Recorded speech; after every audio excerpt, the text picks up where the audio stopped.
His MVP. Golf swung, right field. Forget about it. Rangers strike first. Goes after the first one. Drills a high fly ball. Left center field. This game is tied. From Javier. Seager hits a high fly ball. Deep right field. A bomb into first. One swing. Drive. It's tied.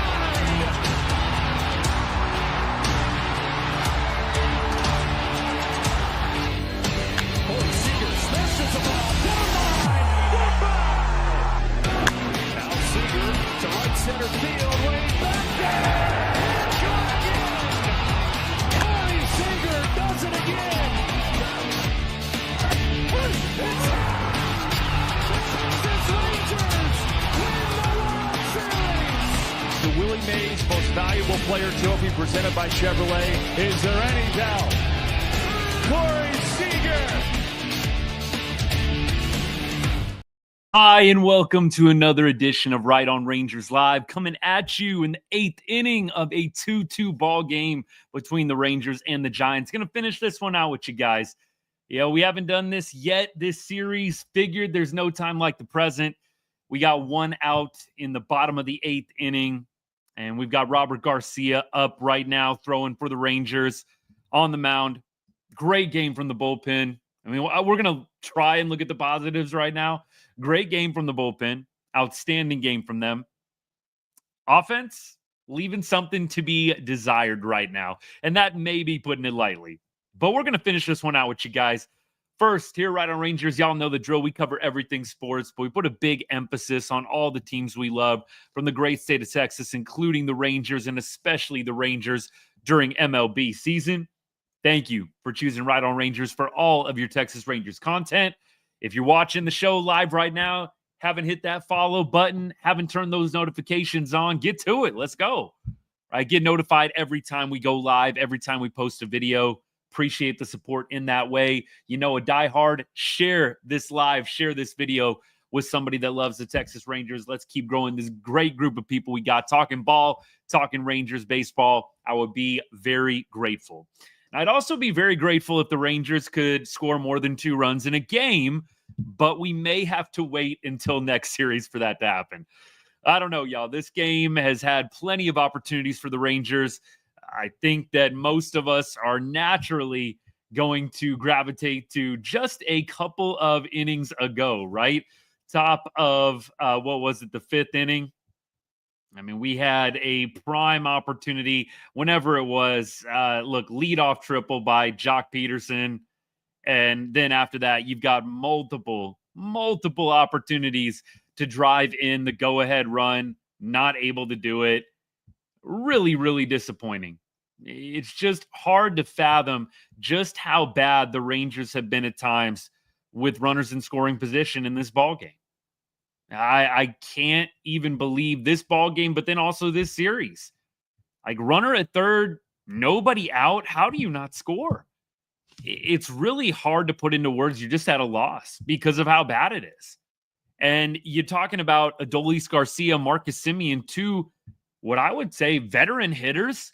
You don't have to do too much in that spot. You really don't.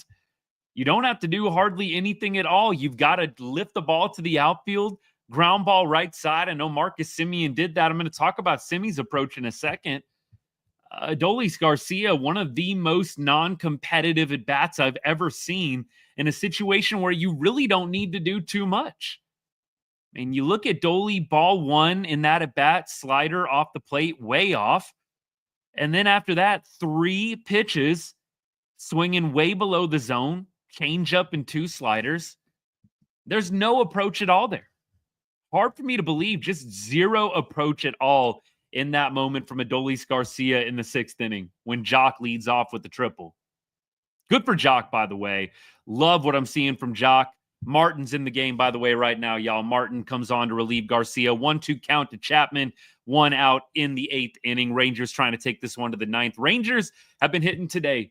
They just have not been doing anything with the hits. They've got 10 hits on the game. It's kind of crazy to say that and to see that, but they've got 10 hits on the day. Just not able to do anything with it. You look at the runners in scoring position numbers, they've had 10 opportunities today with runners in scoring position. They've gotten 2 hits. They've left 6 on base. Not good enough. Marcus Semien, I just didn't understand that 6th inning at bat from him at all. You know, you got 1 out. Dolly's just had a terrible at bat. You're watching this unfold, right? You just saw the guy in front of you have an absolutely terrible AB. And Marcus doesn't swing at a strike himself. The first 2 pitches that Marcus gets in that 6th inning off the plate, neither one of them were strikes. You're trying to get a ball that you can definitely hit opposite field potentially, or a ball that you can just get a hold of and put in the air deep somewhere. Jock Peterson, not necessarily like the most fleet of foot, but this is a big ballpark that we're playing in right now. Oracle is a big park. You just got to get that ball out there to the outfield somewhere. So for Semien to come out swinging, Jock Peterson, leadoff triple, we're talking about that 6th inning, just do not understand the approach. You're looking for a pitch over the plate that you can drive to the outfield for that sac fly. That's really all you're trying to do there. I know that maybe in lower levels, you're thinking ground ball right side. At that point, the Giants have the infield in. You want to put the ball in the air. Ground ball right side would work great if this was high school ball, little league, but whatever the case may be. Lower levels, that's one thing. You probably want to try and put the ball in the air in this spot. And I just don't think that Marcus Semien had a great approach either. You're swinging at 2 baseballs that are off the plate, outside. You're not going to put that in the air with any kind of conviction. So really, to see our number 4 and our number 5 hitter back-to-back terrible approaches, it tells you a lot about where this team is at right now. Swinging the bat tells you a lot. And it's unfortunate that we have a situation here, really back-to-back series, where the Rangers should be coming off, I would say, 3 series wins in a row. Think about the Dodgers series. You think about the series in Sacramento. You think about this series.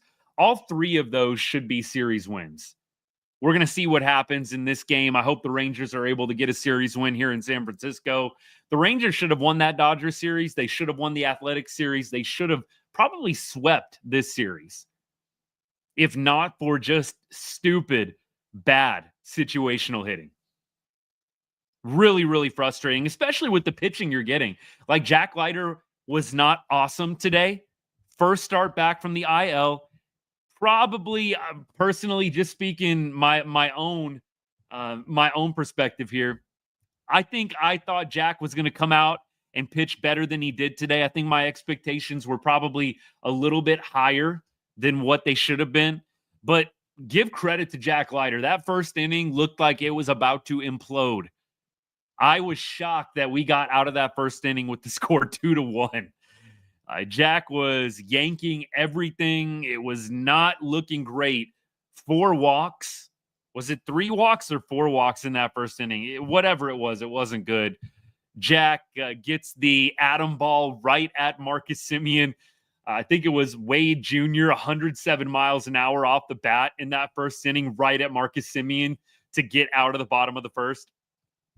The fact that he made it almost 4 innings with the start that he had, throwing 35-plus pitches in the first, was impressive, kind of incredible.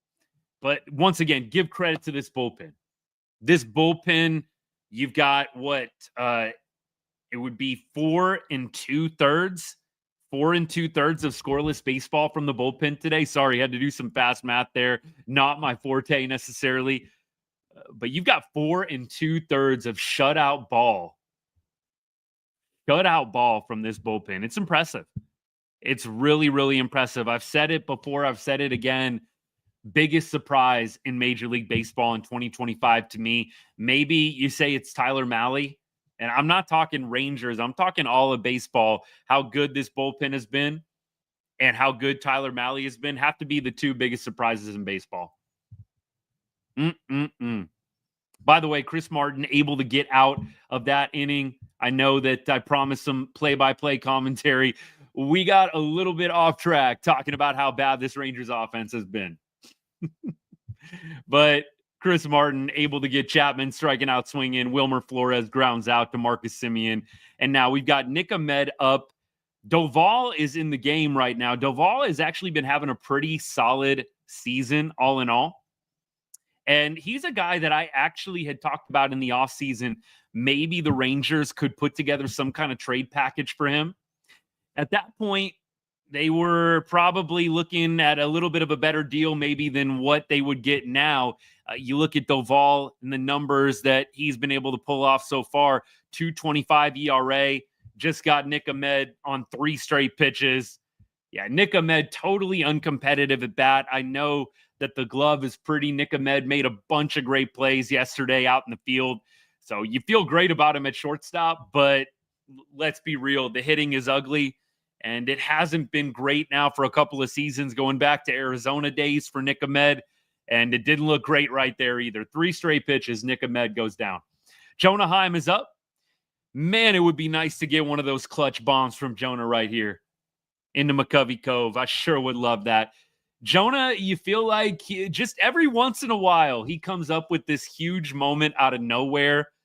I would love to see him just mash this one out of the park to give the Rangers a 3-2 lead here. Heim 1 for 3 on the day. 1 for 3. Jonah Heim, 250 average, 763 OPS, respectable. Much better than last year for Jonah. Way better than last year. 1-1 count right now to Heim. Looking to give the Rangers a 3-2 lead. We're knotted at 2 right now. Let me check some comments. How bad our offense is the biggest surprise. Look, I was going glass half full there, Gary, but yes, if we're going glass half empty, how bad the Rangers offense has been is definitely one of the biggest surprises in MLB. Sarah, yeah, Doval has been great. Totally agree. Appreciate the comment. I'm not feeling awesome about the Rangers' chances against Doval. Can we get Luke Jackson out? Meaning, like, can we get him in the game? I'd love to see Luke Jackson in the game. Love to see it. Brad, yeah, the hitting just, the approaches, right? You guys have heard me rail on situational hitting a ton this year. It's the approaches for me. Like Marcus Semien, why are you swinging at 2 pitches totally outside the zone? In Marcus Semien's situation, you're looking for a couple of pitches in an exact place where you know you can drive. You know, if I get that pitch middle in, I'm swinging and I'm driving it somewhere. Maybe it's not a base hit, but driving it. So I definitely think Marcus surprised that the approach was so bad, especially after you literally just watched Adolis Garcia have one of the worst at-bats. You got to be thinking to yourself, I got to do better than that. I've got to be able to do better than that. We keep going here, by the way. Foul ball, cutter right over the plate. That was a healthy hack. Really would have loved to seen Jonah take advantage, and he's going to strike out on a slider right over the heart of the plate. Clearly was not thinking slider there. Was trying to make sure he was not going to get behind on a 99-mile-an-hour cutter, sinker. And so Jonah's gone. Was not meant to be. Thought maybe we were going to see a big moment there. But Dustin Harris, it'll be up to him in the top of the 9th inning. It will be up to Dustin. We'll see. Dustin, by the way, 1 for 3 on the day. He's going to swing at strike 1 here. Slider, pretty filthy, down and in. That slider's nasty, y'all. Like Doval, I would have loved to have seen in the offseason the Rangers go and get this guy. He had a pretty down, I would say, 2024. The stock was low, and I thought maybe that's a guy you go and trade for. Maybe Nate Lowe. I thought you could send Nate Lowe in a package to the Giants, get Doval. I mean, look, Robert Garcia has been great. Don't take it the wrong way. But I just have my eye on Doval as a potential buy low candidate in the offseason. And he's turning it around. Giants did well to hang on to him. Dustin Harris quickly down 0-2. This is not going great. Rangers are probably going to have to go ahead and take this one to extra innings if they want to get a win. Hopefully this is not walk-off number 2 in a row for the Giants coming up in the bottom of the 9th here. Dustin Harris grounds out. Wade tosses it over to Doval, covering first base, and we're going to the bottom of the 9th. Assuming it's Luke Jackson time. Just assuming it's Luke Jackson time here. Let me get to your comments. Brad, 8 for 41 with runners in scoring position on this road trip. Disgusting. Disgusting, man. Oof. I really thought I did too, Zach. What's good, by the way? Thanks for tuning in, Zach. Appreciate you.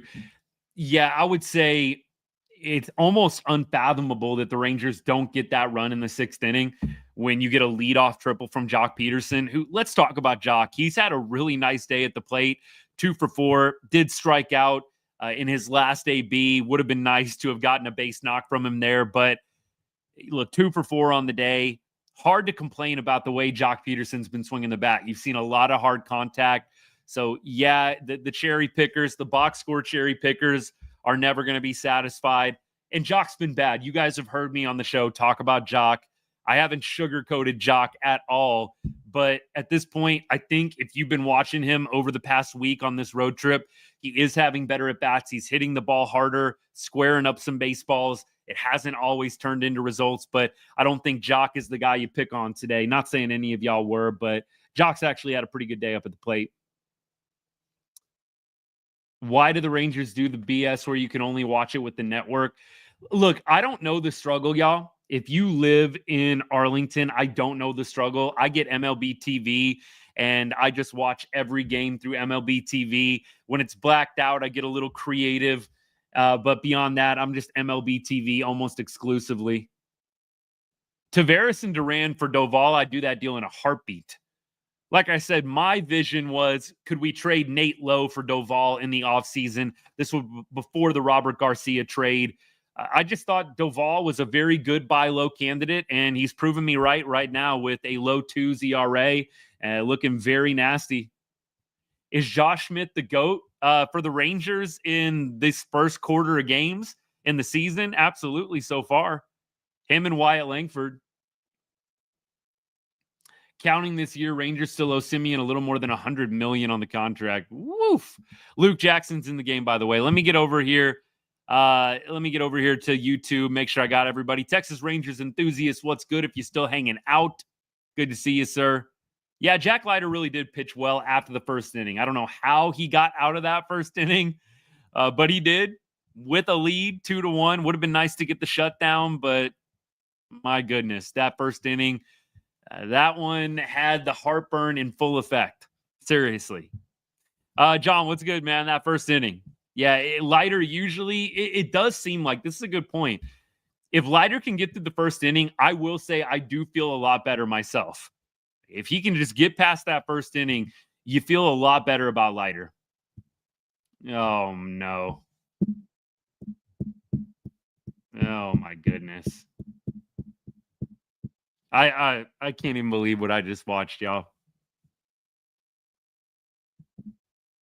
I can't even believe what I just watched. Rangers are going to lose this one, and it's going to be hard to explain what happened.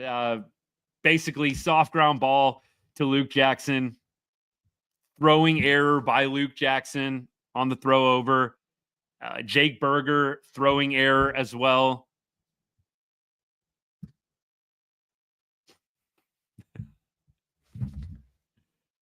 I don't even know what to say. Like, what a little league BS terrible ending. That's all I can come up with watching this live. Disgusting. I would love to be a fly on the wall in the clubhouse. I would love to be a fly on the wall in this clubhouse after the game today. Who's going to be the Ranger to just rip this team a new one? Like, who is going to step up and do that? How much longer are we just going to be the calm, cool, collected guys that never get too high or too low? I mean, this isn't about the struggles of baseball. What you saw, what you just saw right now was just little league, disgusting, terrible. It's not about, oh, that's the way baseball goes sometimes. No, that was just horrible. Horrible. I'm trying to stay a little bit tempered here, y'all. Really am. Like, for me, nothing grinds on me more. Multiple errors in one play. That's how you lose a ball game. That's how you're going to lose the ball game. Let alone the terrible approaches with runners in scoring position. In some ways, it's a fitting way for the game to end. It's a really fitting way for this game to end. Just this series, this road trip, everything.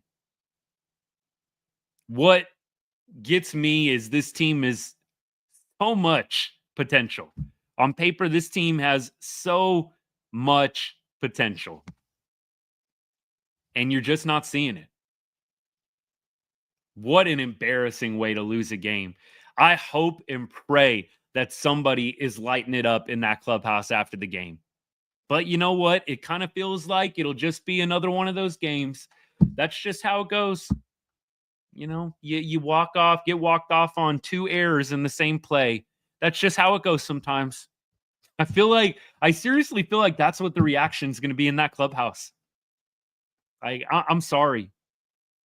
Somebody has got to start getting in people's faces, and they have got to get this right. You can't just keep sitting around telling us that it's going to get better. They're going to turn it around. They're going to bust out of it. The bats are going to come. All that stuff. All the BS lines that we've gotten after the game so far. And you know what? I wish that you would hear it from the players.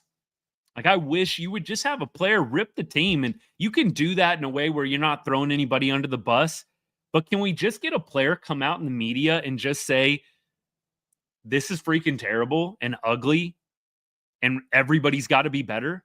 Like, I know Chris Young came out today and said everybody's got to be better.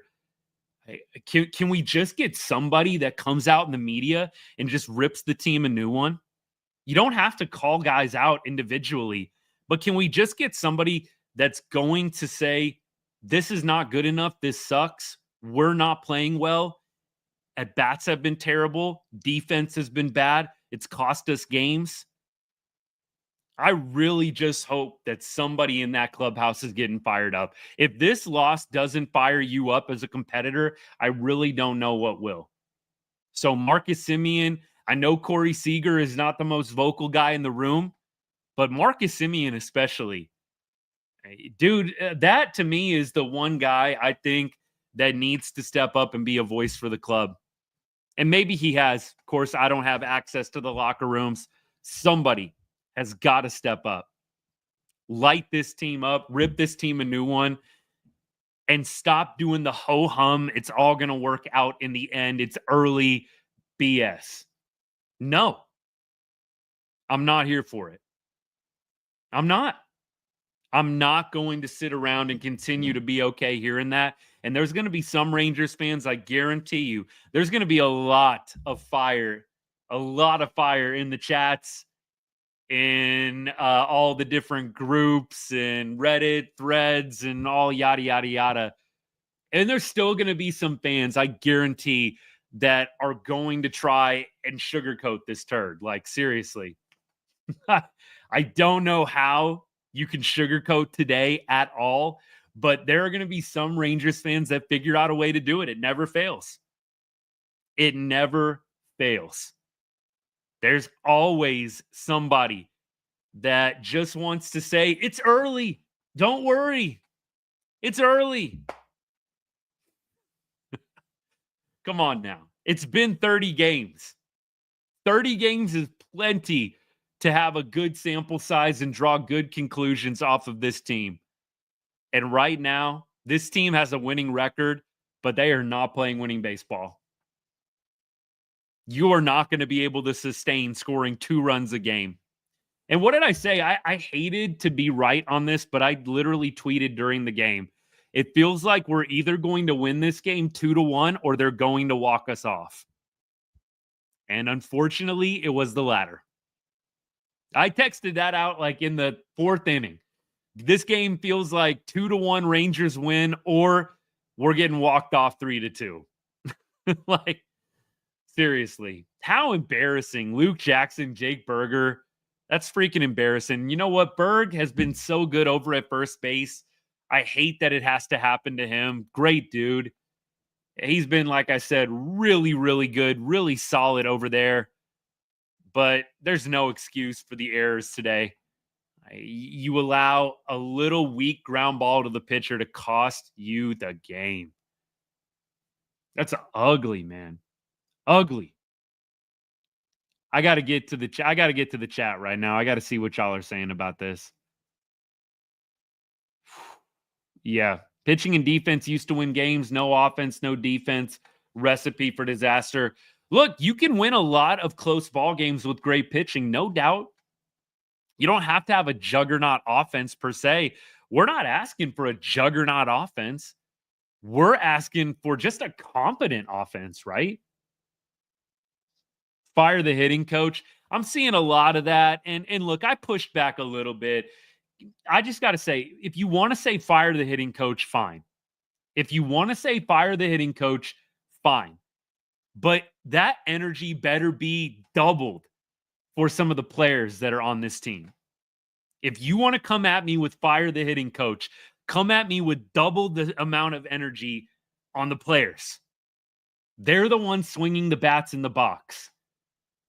It frustrates me to no end, and I'm not saying any of y'all are doing this, but if you're not getting on the players and you're saying fire the hitting coach, I don't know if you're getting it. Some of these guys have been with the club for the past 2, 3, 4 years. There's been multiple hitting coaches, and it's not like some of these guys just fell off this year. Some of these guys have been sucking for the past couple of seasons now. They've been bad. So I hear you. Yeah, I mean, look, if you're going to say this, here's a great example. It's their job to get hitters to hit. What's the hitter's job? What is the hitter's job? The hitter's job is to get hits. It's not up to the coach to get the hitter to get a hit in the box. The coach can do nothing. So I'm not going to go there. It's not even 50-50 coaches and hitters. These hitters are getting paid hundreds of thousands of dollars, millions, tens of millions of dollars. What do you think these coaches get paid? Like, it is laughable to me if you want to blame the coaching more than the players. Ridiculous. And I'm not saying that all of y'all are on that page, but I can't even follow the logic. It makes zero sense to me. This is a brand new hitting coach. It's not going great, but don't take the onus off of some of these guys on this roster that have been bad for multiple seasons. So if there's been multiple hitting coaches and the same player is not doing well, who's the problem? We're just going to keep firing hitting coaches until Adolis Garcia becomes ALCS Dolly? That's what y'all want to do? It's stupid. These players are the ones that are in the box hitting the ball. I don't think that any of us need to be giving players a pass by crapping on the hitting coaches. The hitting coaches could obviously be looked at, could get better. They're a part of the problem. Chris Young said that. But why are we assigning more blame to the hitting coaches than the guys with the bat in their hands in the batter's box? Makes no sense to me. I can't even go back and forth about it. It's the most nonsensical, illogical argument, position. I can't even go there. You have fun with that. Blame the hitting coach more than the players. Have fun with it. I'm not doing it. The hitting coaches are not even on the same level of blame as the players are. And some of these players have not been hitting well for multiple seasons. All right. 4 straight 1-run losses after starting out 6-0. My goodness. Bochy, I do feel like, does make some questionable calls. Last night with the bunting of Kyle Higashioka, that to me was Little League. Dude's a legend, Hall of Famer. I didn't understand that at all. Yeah. I think, Rolando, 100% the frustration today. Look, we're live during the game. So y'all are getting the raw emotions right now. We don't always do this. Sometimes we take 15, 20 minutes and take a deep breath after a game's over. We're reacting live right now.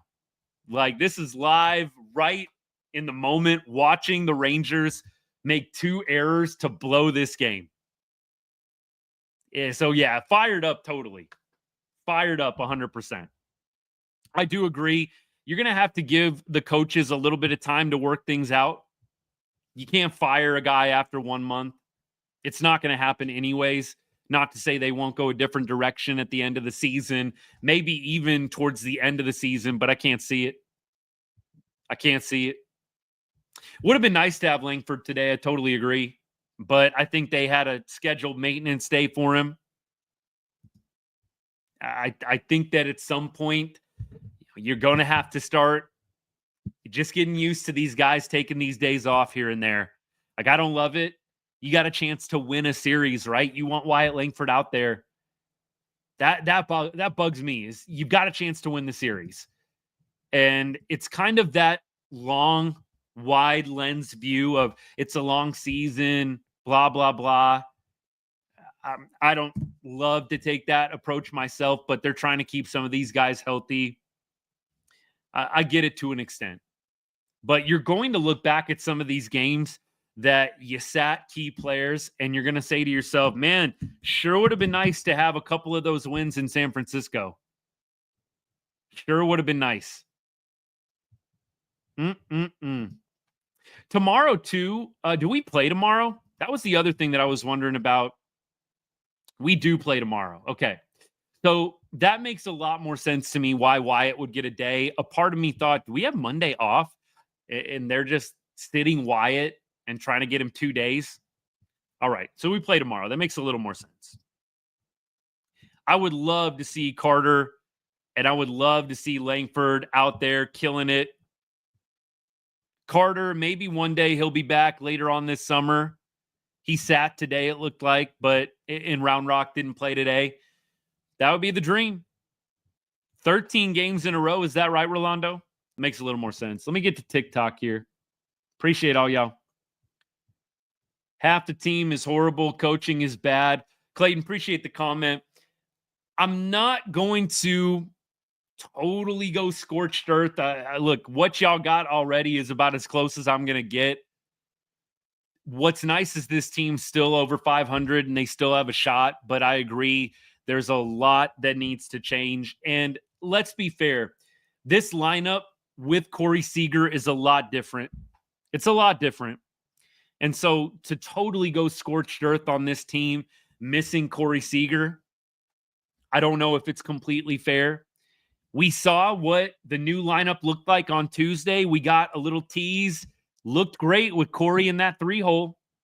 For me, I am going to see what it looks like when Corey Seager gets back. I'll give it a week. And at that point, if there's no changes, maybe you'll see my tune change a little bit more. But I would like to see Corey Seager get back to healthy, and then maybe continue to see him be in that 3 spot. Josh Smith 1, Wyatt Langford 2. Let's see if it makes a difference. I think that's about the only shred of hope that we have left, is that Corey Seager's going to come back, get back into that 3 spot, and start hitting like the Corey Seager we all know and love. Looked like he was finding it there right before the hammy injury. I must say, it looked like Corey Seager was starting to click. And when he clicks, this lineup does follow. Like, it feels pretty rare when Corey is just on a heater and nobody else is hitting around him. I'm sure there's been a time, I'm not saying that there hasn't been, but I have to say, it feels like more often than not, when Siegs heats up, the rest of the lineup does as well. Sorry for your loss. Appreciate the sympathy. I do think it's a little bit of a clubhouse thing. I personally, my personality as a competitor, a little more fiery, a little more vocal. Definitely pick your spots to lead by example and keep your head down. But I do think this team needs somebody to start lighting it up. During the World Series run, those times where they were really, really down towards the end of the season, and of course, going into the playoffs, the Rangers kind of scuffled in with their tail between their legs, got on that cross-country flight from Seattle to Tampa Bay. And, the whole mantra was just, don't get too high, too low, right? Don't get too high, too low. It's all good. Yeah, this team's going to bounce back. It was just like nobody ever got fired up. And in some ways, it is what ended up winning them the World Series. But when you don't have the same production, And when you don't have the same level of offense like you did in 2023, I think that only goes so far. I do think there's some clubhouse things that need to adjust. Do we panic? I'm not full panic mode yet. We're gonna get past this one. We're gonna use this as a little group therapy session. We're gonna get past today and tomorrow. It's a new day. It's a new game. That's the beauty of baseball.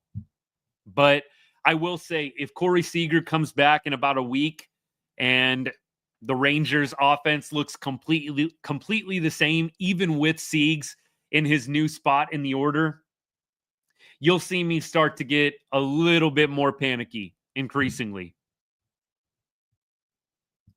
I don't mind taking Young out to take care of the cut. It wouldn't stop bleeding. I did make the joke on Josh Young. I hope he fought to stay in the game. And look, I totally understand if the wound is not stopping bleeding, you've got a problem. But you came out of the game because of a boo-boo. Like, that's kind of what it felt like to me. And it's an easy game for me to take that stance on Josh Young when the team loses like this, but kind of felt like Josh Young was coming out of the game for a boo-boo.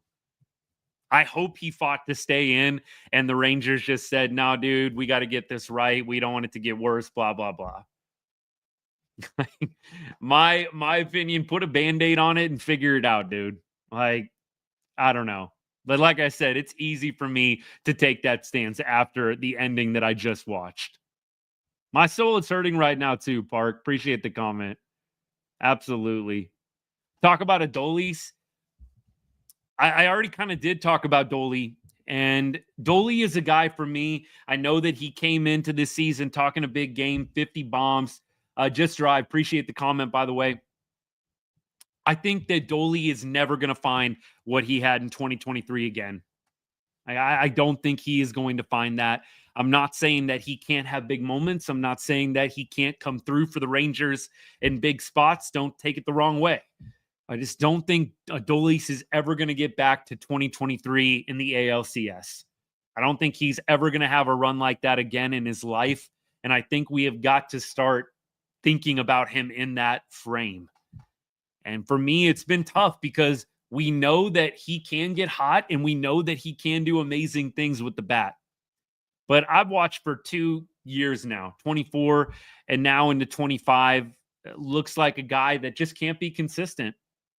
Sometimes you see him balanced up there at the plate, like with the walk-off home run against LA, very balanced, not getting too big, just taking exactly what the pitcher's given you. And then you watch him today whiffing and waving at anything. I mean, it's ridiculous at times how bad some of the pitch selection is from Adolis. And I know it's not easy to hit in Major League Baseball. It's not an easy thing to do, but these guys do get paid a lot of money to do it. And they're in the major leagues for a reason.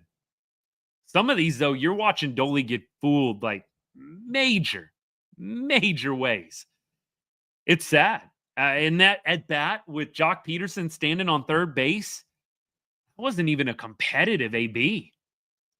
It's ridiculous. And to go to this point, Tanner, appreciate the comment. The comment is offense swings at too much junk. This team, I think, is bottom 3 in chase rate. And not in a good way. Chase rate being on the pitching side is awesome, right? But chase rate for hitters, yeah, not good. This team chases bad pitches among the worst in Major League Baseball. We keep going. Giants did win on a Little League homer. Good for them. Good for them. Yeah, I would like to see the Rangers at the deadline start pursuing something. Like, I would love to see the Rangers go out and get a bat. Last year, we saw them go out and get Carson Kelly. That wasn't anything special. I would love to see the Rangers go out and get a bat at the deadline. I don't know if it's going to happen. I feel like the Rangers might just keep on going with this same mantra. The bats are going to come around. You know, they're scuffling right now, but they're going to get out of it. You know, the classic Bruce Bochy line. Like, I'm just tired of it, y'all. I would love to see them go get a bat at the deadline. Would love to see it happen. This is on Josh Young. Yeah, look, a Band-Aid something, man. Like I said, I hope that Josh Young fought to stay in the game. I really hope that he fought to stay in that game. Coming out of the game because your finger's bleeding, look, I'm sure it was a very legitimate injury, but in a loss like what we just saw, I don't think it's an awesome look. You came out of the game because of a boo-boo on your finger. Like, that's how it comes off to me. I'm sorry. I'm sure it's a totally legitimate injury. Before the season, there was no hole on the offense, and there still isn't, but it's not working.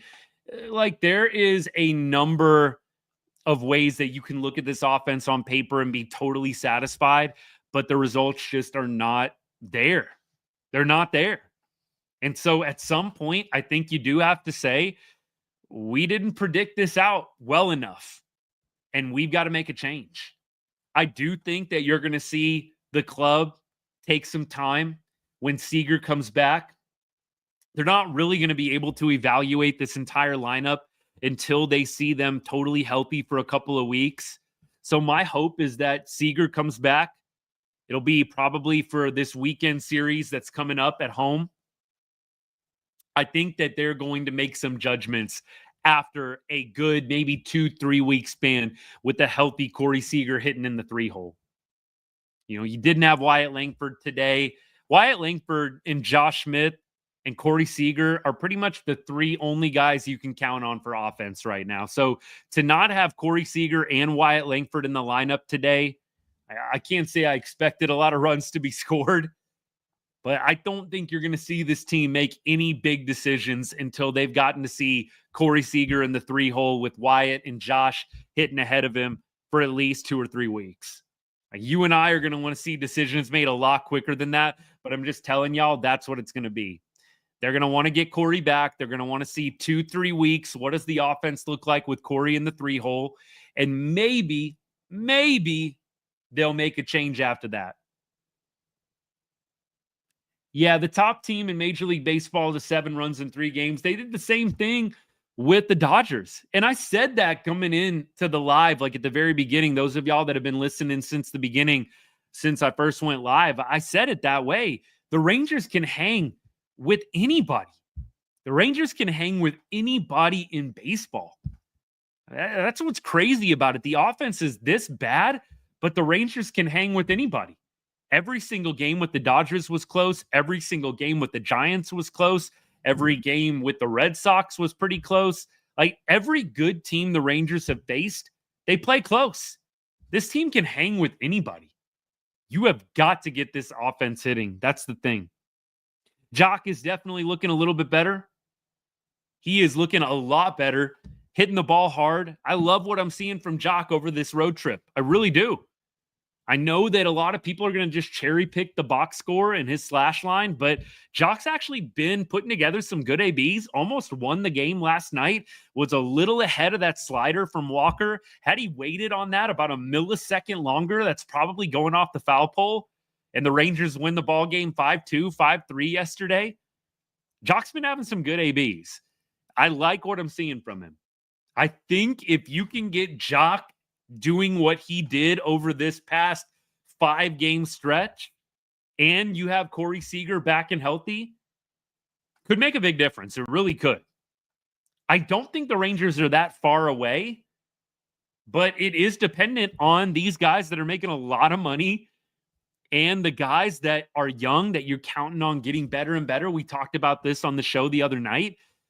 You know, some of the in-between guys, I think if they scuffle, then they scuffle, but guys like Josh Young, Josh Smith, Wyatt Langford, Evan Carter, you're expecting those guys to get better and better each year. And the guys that you're paying a lot of money to, it goes without saying, you're expecting them to hit well.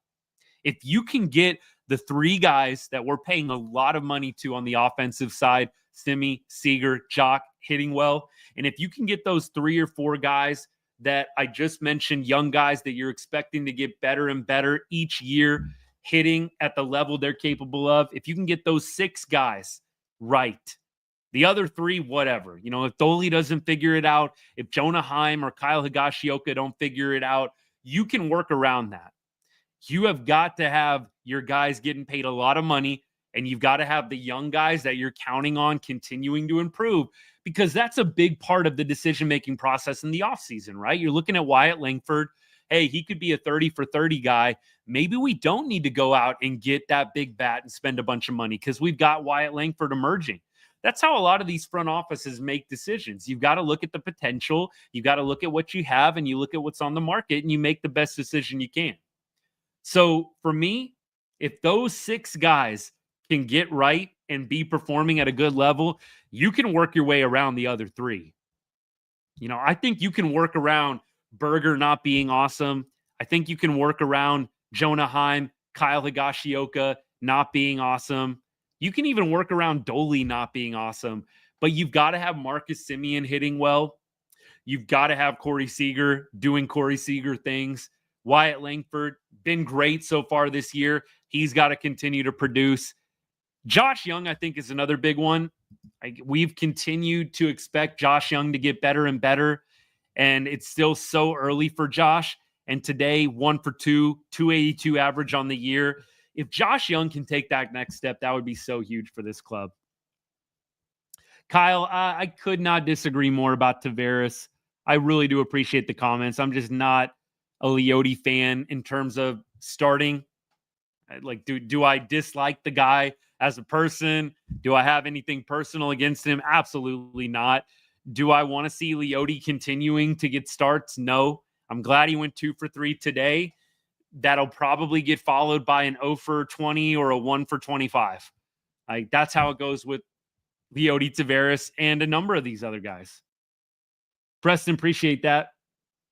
Easy Money would love to do that as well. Would love to sit down and talk ball. Any of y'all. That's why I'm saying when I finally decide to make it out to a game, I'll definitely let y'all know where I'm going to be at, because I would love to hang out with y'all and watch a game.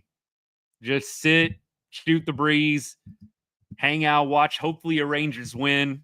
That would be awesome. Awesome. Keep going. Jock Peterson hitting 101 now, above the 100 mark. Little things we got to celebrate, y'all. The little things. I'm a really big fan of Corey Seager. The comment, by the way, is I know Wyatt is hot in the 2-hole, but I'd like to see him protect Seager. Like, if they did that, it's not like I'm going to be mad or upset, but I really do love having Corey Seager with more opportunities to hit with runners in scoring position. How do you do that? You put good hitters ahead of him, so he's actually hitting with people on base. You don't have Wyatt Langford. You don't have Josh Smith hitting ahead of Corey Seager. You're not going to see Seager be able to impact the game as much as he could if guys are getting on. So I just think you got to be careful with Seager and where you place him in the lineup. You move him back to 2. Now, who does he have hitting ahead of him? The bottom of the order and the 1-hole. Maybe you leave Josh Smith in the 1-hole and you can hit Corey Seager too. And then, but what do you do with 8 and 9? 8 and 9, you don't necessarily have your best hitters. So Corey Seager isn't going to be getting a lot of opportunities with 8 and 9 hitting ahead of him. That's why I don't like Corey Seager in the 2-hole, and I'd much rather him hit 3 and have Langford and Smith hitting ahead of him. More RBI opportunity. It's crazy. Dude's only got like 6 RBI and 4 home runs. We're talking about Corey Seager right now. Why does he only have 6 RBI? Nobody can get on base ahead of him.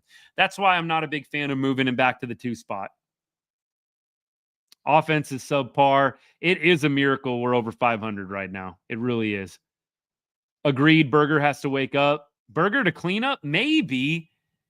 I do think right now moving Adolis down would be wise. It feels like you've only got so many options for cleanup at this point. But Adolis Garcia, he went 1 for 4 today, 211 average. It's not going great in the cleanup spot for Dolly. It's just not. And so the only options I really see, you could move Semien to the 4 spot. And then you've got Marcus Semien protecting Corey Seager. Berger could be a guy you think about cleanup. And Josh Young. I think those are the only 3 options for me. I don't think anybody else am I really interested in hitting cleanup. Keep going. Gio says, and this is kind of how I feel about Leote. I'd love to see the stats. Gio says, Tavares only gets hits when there's 2 outs in an inning and nobody's on base.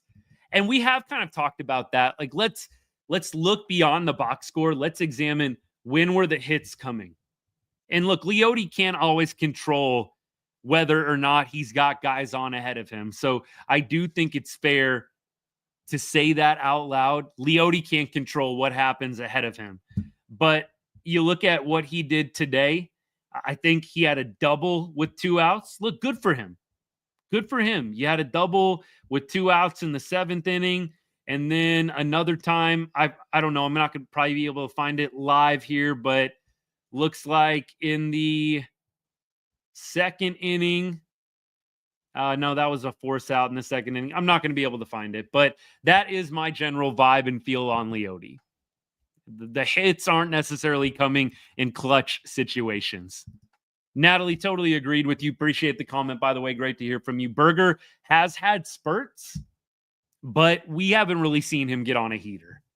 And that's why I'm a little hesitant to put him in the 4 spot. Like, I don't really think Berger needs to be hitting cleanup at this point. Like, that would be probably my big hesitancy with that. By the way, sorry for the comments in YouTube, y'all. I try and ban people on the fly that just come in to be idiots, but sorry y'all had to see that.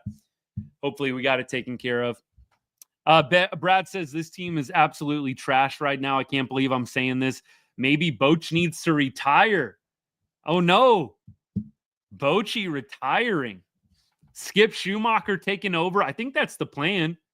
That is the plan, I believe, is I think Schumacher, when Bochy leaves, is going to become the guy. Fire Ecker and Veal. I don't think that's going to happen. But I do think that at some point, you have got to get some of these players either in new situations, a la bench, or you've got to bring in somebody from minors or somebody outside the organization. That's what it's going to come down to if these people cannot hit. That's what it's going to come down to. I really, really hope that the Rangers are able to figure it out. I really do. We keep going. Appreciate the follows, by the way. Jeremy, I totally agree. It's been one of my biggest pet peeves with this club is the inability to hit situationally. I did not be able to score in the 6th inning when you get a leadoff triple is ridiculous. And it happened in the 9th inning last night too. You had 1st and 2nd, nobody out in the 9th inning yesterday, and you still couldn't figure it out. It's painful. Straight up painful, y'all. Keep going. Appreciate all the comments, and I'm sorry if I missed it. If y'all want me to read off your comment, please post it again for me. I'm not trying to be that way. I know it's annoying to have to post it again, but if you want me to get to one of your comments, let me check out TikTok a little bit more closely. I had to deal with a couple trolls in the YouTube chat, so my attention was a little bit off. Forgive me. And like I said to all y'all on YouTube, sorry y'all had to deal with that. If it weren't for pitching, we would have a far worse record right now. We would have a very bad record if not for pitching. I totally agree. Tavares had someone on first with 0 outs in the 2nd inning. Then he caused an out. I did see that. That was the force out that I saw in the 2nd inning. Totally. So at this point, I'll just keep going here. Braves fan here. What's good? Thanks for tuning in. Appreciate. I have no idea, Zach, how he didn't score Jock. No idea how he didn't score him. It's straight up painful. Hashtag nice. Nice. Yeah, I agree with you, Kyle. Not scoring Jock in the 6th inning, sorry. Yeah. Unacceptable.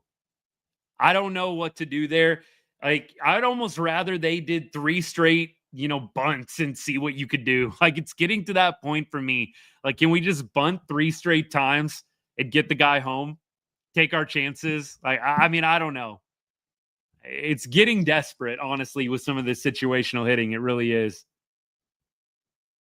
Hey, I appreciate that.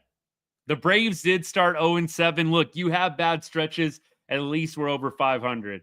Devin, appreciate you hanging out, but boo Astros. I hope so. Hawk, I hope that's true.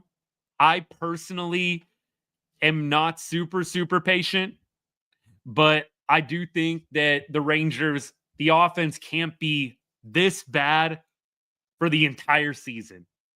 At least you don't think they could be, maybe, but I just can't see the offense being terrible the entire year. But maybe they will be. I really don't want to think that, but I'll say this. I don't love the it's still early excuse, if you will, but it is true. There's a lot of time left. I hope the Rangers can get it figured out. I do think Corey Seager would probably do a lot of good for a game like this. Having him back, having Wyatt Langford in the game, I've got to think with Seager and Wyatt this entire series, we probably win 2 out of 3. So I don't think you can totally discount and go total scorched earth on the team after today when they didn't have Seager and they didn't have Langford, probably their 2 best hitters. Maybe you could argue Josh Smith is in the top 2, but I would say Langford, Seager, 2 best hitters. What's the perfect starting lineup at the moment? It's a good question, Chase. Let me think about it. I would say for me, Josh Smith leading off. I love him at leadoff. I love Wyatt Langford in the 2-hole. I love Corey Seager 3. Right now, Dolly, I don't think is cutting it at the 4 spot. You're getting situations where Adolis is coming up with runners in scoring position and he's not getting it done. I'm not saying you move him all the way back to 9, but I'm probably at this point going Josh Young 4, Marcus Semien 5. Maybe you flip-flop those 2 guys. I think they could be a little interchangeable, but I would probably go Josh Young 4, Marcus Semien 5, Dolly 6, Jake Berger 7, Jonah Heim or Higgy 8. And then I think in the 9 spot, I would much rather play like Dustin Harris over Leote. I mean, I don't know. I would much rather DH continue to get the reps than Leote at this point, but I know some people want to continue to see Leote get ABs. I don't get it, but look, everybody's different. Everybody's different. Hang on one sec, y'all. Got to do the good old TikTok verification. Oh, boy. Oh, I missed it. This is killing me. My goodness. Think I got it this time. All right, we're good. Let me keep going here. Zach, I saw that comment. Don't do 3 straight bunts. We'd pop it up every time. Maybe if you have Kyle Higashioka. Did y'all see, by the way, I know I put out a video. Higgy had 4 sacrifice bunts coming into the game yesterday in his major league career. 9 years in the major leagues. Kyle Higashioka has 4 sack bunts to his name. Why were you bunting with a dude that has 4 sack bunts in his entire career? I don't get it. Don't get it at all. Semien, I think, did have a decent road trip. I know the numbers don't look amazing for him, but he was 1 for 4 today. Did get a little lucky with the hit, if we're being honest. A little Texas leaguer over the shortstop, but I think that Simi hit the ball hard a lot of times on this road trip, and I would love to see him continue to stay right where he is in that 5 spot. Hopefully, Marcus Semien will be able to drive in some runs for us from the middle, from the heart of the order there. Josh Smith's definitely been great. I'd say Wyatt Langford's been a little bit better, but Josh Smith has been incredible.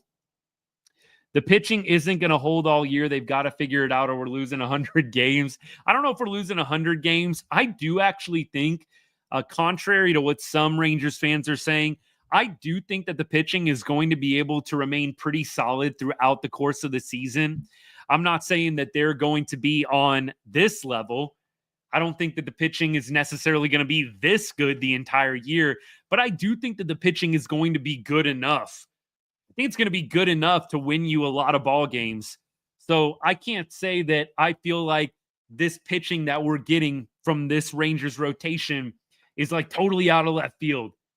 So crazy. Jacob deGrom and Nate Eovaldi and Tyler Mahle are good at pitching. Like, nobody should be shocked by that. I think those three guys are going to have really, really quality seasons. Yeah, Jack Leiter, Kumar Rocker. I do totally agree with this. Jacob, what's good, man? Thanks for tuning in. Good to see you, bro. The comment is Leiter needs to be better early. Those 3 walks in the first inning, totally rough. And right after the Rangers go up 2, y'all know how I feel about the shutdown inning. Like, you go up 2-0 on one of the best teams in baseball. The last thing you want to do is walk 3 guys in an inning and allow them to score and make it 2-1. Honestly, like I said, I have no idea how Jack Leiter got out of that inning with only 1 run allowed. Insane. But he did it and actually ended up pitching well the rest of the game. Only was going to go like 4 or 5 innings, I think, anyways. Coming back from the IL, was on a little bit of a pitch count, but he kind of settled down pretty nicely after that first inning. Jack Leiter got to be better, but we'll give him a little bit of a break. First start back from the IL. I don't think anybody should have been expecting him to come out and throw 6 or 7 shutdown innings. You would have loved for him to be a little bit better in that first inning. I totally agree. I have no idea how Josh Young cut his finger. Did any of y'all see that? How did he cut his finger? That's kind of what I'm trying to figure out too. I have no idea how he did it. Was it on like that bare hand play where he almost got Ramos? Eddie, enjoy it while it lasts, man. It's definitely going to be a tight race in the AL West. I feel like we're going to see a lot of lead changes in the AL West. I don't think the Rangers are running away with the division. I think it's going to be pretty tight between the Astros, the Rangers, and the Mariners the rest of the way. Yeah, I think that it's going to be a pretty close race. I'd be surprised to see one team run away with it. Yeah, Jock definitely catching some barrels. He's been hitting the ball hard. Almost won the game last night. Just foul on a slider that he mashed today. Had a ball that he hit to the right center field gap. Would have been a home run in like 5 out of 30 ballparks. So definitely hitting the ball better. I mean, it's not all the way back, but it's getting there. We're going to take exactly what we're getting right now from Jock Peterson because we've seen a lot worse. I will take what we got from Jock on this road trip 1,000 times over after experiencing what we did the first 3 weeks of the season with him. He's looking a lot better. And I really hope that he brings that back home to Arlington. Hopefully the fans can get behind him and he can just have an incredible homestand against the A's. And then is it Mariners next after that? Let me see what we got here. Thursday, what do we got? Oh, it's a 4-game set with the A's at home. And then Mariners. A's and Mariners, big 2 series at home back-to-back. That's 7 days of baseball coming up. I love it. Love it. Let's see what we got on TikTok. Yup. Enjoy the Giants walk-off, man. MLB, I just got the notification. Little League walk-off. Embarrassing. Embarrassing, man. 2 errors on a freaking dinky hit to the pitcher to lose the game. I still cannot get over what I just saw in the bottom of the 9th. Gio says Rangers are 10-1 when scoring 4 or more. When they score 3 or less, the record is 5-12. 4 is the magic number. That's what I'm taking away. 4 is the magic number right now. Okay. Look, that I think is actually legitimate. Weren't we talking last year and it was like 6 or like 7? And it's kind of like, yeah, that's pretty typical. 4, though, I think that's actually kind of a legitimate deal. You score 4 runs, that doesn't necessarily mean you're winning a game, but that's a testament to the Rangers pitching. Yeah, Jacob, I would totally be good. 230, 240, 20 to 30 bombs from him. I'd be very, very happy as well. If we can get that the rest of the way from Jock Peterson, 100% would be happy with that. JJ, thanks for sharing the live, man. I appreciate it. Means a lot. Facing the Mariners this weekend without Gilbert. Gilbert always gives us a hard time, although we had some pretty competitive ABs. But Big Game James, I'm glad we'll be seeing you around this weekend, right? We'll probably go live after most of the Mariners games. I don't know if we'll go live after every A's game, but we'll see. Kind of depends on the work week, but probably at least 3 out of the 4 games, I'm sure we'll be live. Okay, Natalie, sorry I missed this. I saw a comment on an article about Young's cut finger. The person said they hope he didn't need stitches. What did he do? That's what I want to know. What the heck did Josh Young do? He's going to need stitches on his finger. My goodness. Do I think the hitting coach should be fired? No. I think the hitting coach deserves blame, but I think we've got to blame the players more. I am just not on the page of the hitting coach needs more blame or needs to be more under fire than the guys that have the bats that are standing in the batter's box. So Justin Veal, Donnie Ecker, are they 100% under fire right now? Yes, they should be. The team's off to a terrible start offensively. Should there be more pressure on the players? 100%. I did see it was always Wolves in 5 unk. Nice. I can't say I'm rooting for the Lakers. As a little side note here, and by the way, sorry if I'm offending any Lakers fans that just happen to be Rangers fans or casual Rangers fans, but look, I am not sad that the Lakers are not doing so great right now. Can they come back down 3-1? 100%. Like, I'm not going to put it past LeBron or Luka. A lot of respect for them, but do I think that it's probable? No. Down 3-1, not ideal. LeBron's done it before, obviously, but yeah, I can't say that I'm unhappy that the Lakers are on the brink of elimination right now. I know there's some Mavs fans cheering for Luka. Look, I've just never been able to cheer for the Lakers. I can't do it. As a Dallas Mavericks fan, I've never been able to do it. And I'm not going to start now, even with one of my favorite NBA players on the Lakers now in Luka Doncic. I can't do it. Not going to do it. And if I can't have nice things, I'm kind of one of those people. I don't want you to have nice things in sports. In life, I would say I'm a little bit different. But in sports, when it comes to the teams I love, if I can't have nice things, you can't either. So Luka and the Lakers flaming out in the first round would kind of low-key be music to my ears. All right, back to baseball. Back to baseball. Man, that would be sweet. I wish, by the way, the comment on YouTube, Jacob, this is totally what I would love to do. The comment is, I might actually go to the game tomorrow. I have nothing else to do. I would love to have that going on, man. Just have the ballpark in my backyard again. And it's a random Monday night. Let's go to a baseball game. I love that energy, man. I love that energy. It is why I'm really looking forward to the A's coming to Las Vegas. I cannot wait for the A's to get here. Even though, obviously, the Rangers won't be playing in Las Vegas every day, I'll go to those games for sure. But it'll just be nice. You want to go to a ball game on a random Wednesday night? Let's go.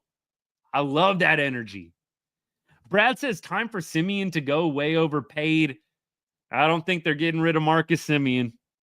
And he honestly didn't have a terrible road trip, but it has been a bad start to the year. We got the Cal Raleigh comp. Those of y'all that are brand new to the show, every live somebody compares me to Cal Raleigh. It's just kind of a running thing that we have all been subjected to over the course of the season, going even back to last year. I don't know. Cal Raleigh, I guess. Like I said, keep comparing me to multimillionaires. I'm good with it. Keep comparing me to guys that make a lot of money.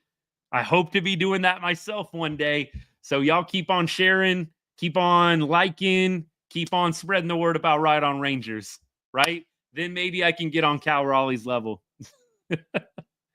Zach, this is a random question, but it is one that I like to talk about as well, because I get this a lot from Rangers fans. Question is, do I think Max Scherzer trade was worth it? Now, I know that Acuna was kind of killing it. Luis Angel Acuna was kind of killing it last year. I don't know how he's doing this year. I know that the Rangers had to give up some pieces in the 2023 season. They gave up Cole Reagans. They gave up Luis Angel Acuna. Look, it ended in a World Series. For me personally, if it ends in a World Series, it's worth it. Luis Angel Acuna, here are the stats, though, on him so far in the 2025 season. Batting .267, no homers, 2 RBI, 6 stolen bases, 333 OBP, 683 OPS. So a little below league average. But I think that at this point, with both of those trades, the Reagans one hurts a little bit more than the Acuna one, but I personally say it's worth it. We won a World Series. Bro, let's be real. We're done. Nah. From a scale of 1 to 10, how bad is the offense? I would say right now it's a 3, and that might be generous. I'm going 3. Thoughts on the Rangers finding ridiculous ways to lose? Kind of fitting for how bad they were in some situations in this game. Kind of a fitting ending. Judd, appreciate the comment. Did they get the memo they're a major league team? Hope so. I was going to say, did they get the memo that it's okay to drive in runs when you've got somebody on third base and nobody out? It's okay. You can drive him in from third. It'll be all right. Please. Media didn't have a Bochy interview post-game? Whoa. Please say that there was a closed-door meeting and the entire team got ripped a new one. Please. No Bochy post-game. I've got to think we got a little closed-door meeting. I sure hope that somebody lit it up after this game. I surely hope that is what happened. It needed to happen. You don't lose like that and then everybody goes ahead and just say, yeah, happens, baseball, whatever. You know, that's how it goes sometimes. It's an embarrassing way to lose. You should have probably swept this entire week on the road against the A's and the Giants. That's what's crazy. Like, that's how good the Rangers can be. I don't worry about any team in baseball, even the Dodgers. I can't say I fear the Dodgers and just think the Rangers have no shot. I think DeGrom and Evo can handle the Dodgers. I think Tyler Mahle can handle the Dodgers. Now, can the Rangers bats figure it out? That's the big question. Big E, totally with you. Offense has to pick it up. Do I think that the Shohei glaze has calmed down? No, I think it is going to be around for a while. The Yankee glaze will not calm down either. MLB.com. Let's go to the homepage. Maybe the Rangers will be on it. Oh, I hope not. The running joke is whenever I check MLB.com, it's always either Yankees or Dodgers. Today, it's actually Cubs and Phillies. How about that? Schwarber and Kyle Tucker on the front page. Wow. Miracles do happen. No Yankees or Dodgers on MLB.com homepage today. My goodness. What is going on in the world? Rangers are averaging 3.07 runs a game, worse than MLB. Checks out. Like, honestly, I would have been shocked had you told me that we were actually, like, not last place when it comes to offense. What do I think about the torpedo bats? Kind of like it works for some people, doesn't work for others. Kind of depends on the type of hitter you are. I think a guy like Marcus Semien would probably benefit. That dude pulls everything. Torpedo bat really helps, I think, the guys that like the inside pitch, try and pull the ball. If you're a guy that likes to spray it all over the field, I don't know if the torpedo bat's for you. And by the way, all this information I just gleaned from listening to players talk about it. And this is what I picked up. So you do your own research, take it or leave it, but that's at least what I picked up. Rangers should have been 5-1 this week. Totally. They should have been 5-1. You probably could have swept the Giants and maybe lost one game against the A's. 100% agree. What do I think about Jock? Getting better, but a terrible start. Unacceptable, but getting better. Jock has looked a lot different on this road trip. Love Bochy so much. Miss him as a Giants manager. I want to be careful with the Bochy slander. I don't think it's been a great week for Bruce Bochy. Hasn't been a great week for Rangers fans in general, but Bruce Bochy, clearly legendary, Hall of Famer, first ballot. But I can't say that any Rangers player or coach had a great week this week.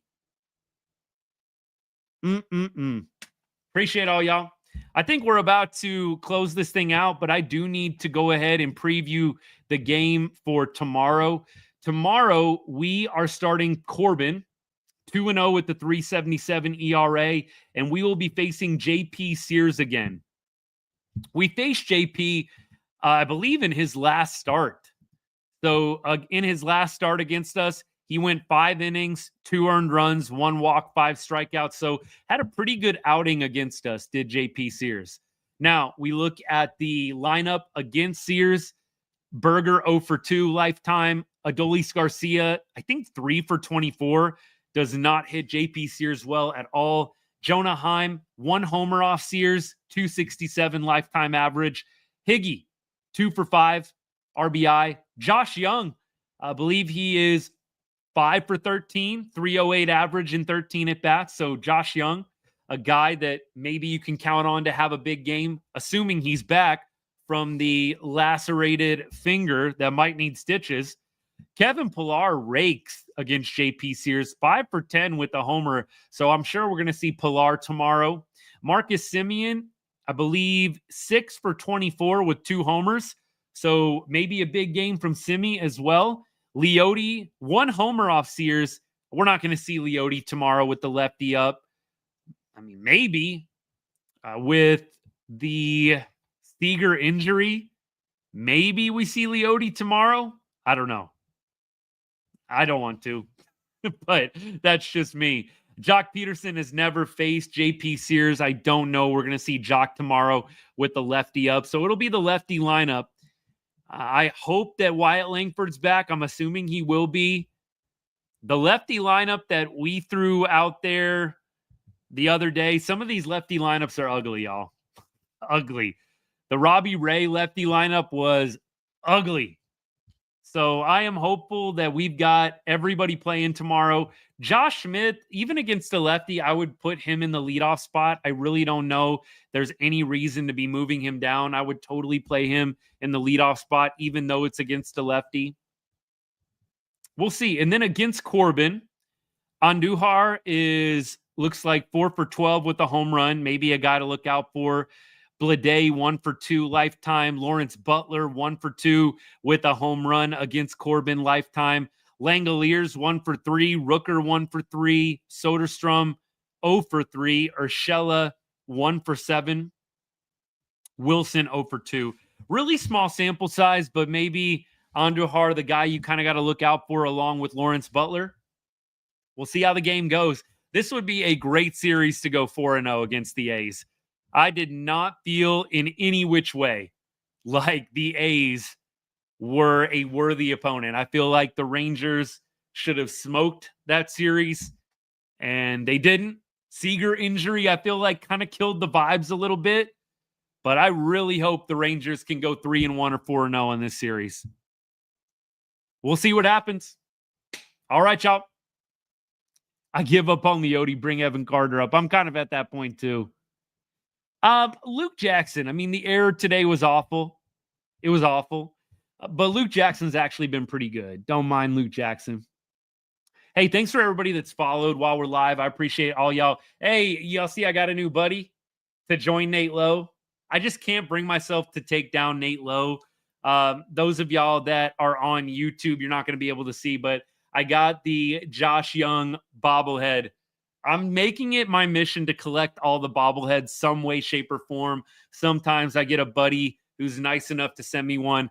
I'm just being 100% real. Sometimes I scrounge all over eBay and I find one myself, but we got the Josh Young bobblehead. Very excited about this. Love it. I love collecting things like this, man. One day when Right on Rangers really takes off, I'm going to get my full collection out for all y'all to see.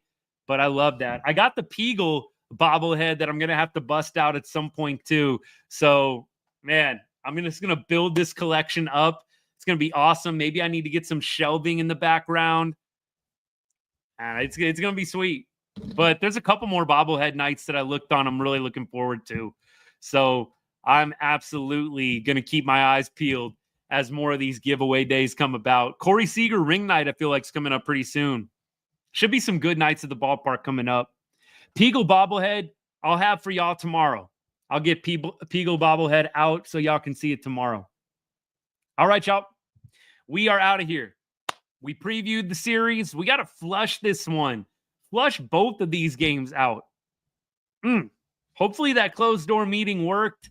Rangers lose this one 3-2 on a terrible Little League walk-off single? Home run? I really don't know what you want to call it at this point, but it's a loss. Rangers play the A's, little 4-game set coming up Monday, Tuesday, Wednesday, Thursday, and then Friday, Saturday, Sunday, another home series with the Mariners. We'll be here to break it down as much as we possibly can. I'll put out some videos along the way for y'all. Really looking forward to the rest of the week. Rangers got to get back on track. Don't know what Josh Young did to hurt his finger. I'll be digging around social media to try to figure it out.